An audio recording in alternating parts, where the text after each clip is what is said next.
Sometimes while using the program VirtualBox, you may come across the error code. Now in this video, let's see how to fix the problem. First up, disable Hyper-V. To disable it, open Control Panel, select Programs and Features, click on the Turn on Windows Features on or off, then uncheck Hyper-V in the Windows Features, then click OK.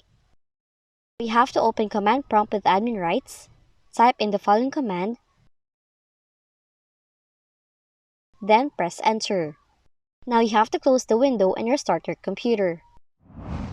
Next, install the latest version of the VirtualBox by searching for the VirtualBox Manager app, open it, then on top of the menu, go to File, select Check for Updates, and if any updates are available, a pop-up will appear.